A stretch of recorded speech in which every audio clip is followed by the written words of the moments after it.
thank you guys for coming out for meal distribution today. We will be here every Wednesday for the month of June with new recipes in each box, so you'll get different things every time.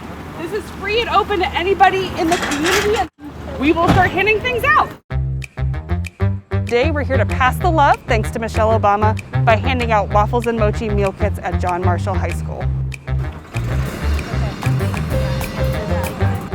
Hi, my name is Allison Thirion. I'm the registered dietitian for the Cleveland Metropolitan School District. The meal kits have everything you would need to make a complete meal. In the boxes and bags are recipes so that you have all the directions you need, and then all the ingredients that you need to make the food. Your fresh produce, your grain products, even your spices and fresh herbs are included. So everything you need to make a complete and nutritious meal, we're handing to our communities and serving about 4 meals within each kit. Cooking is an essential life skill.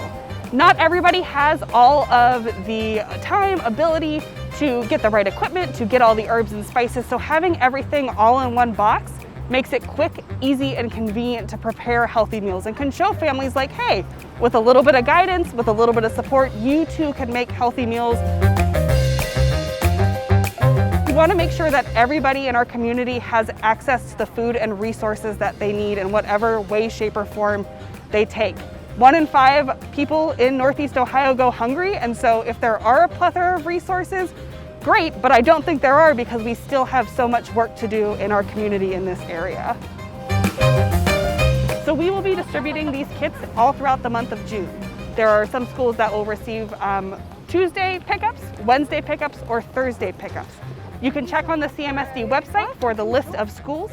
Every school will be open on their designated day of the week from 10:30 to 1 for pickup time. I love the mission of this campaign is to pass the love. Food is love. We love to eat with our family and friends, and it can bring a community together. So being one of the first communities in the country to participate in this program is awesome and definitely a well-deserved honor.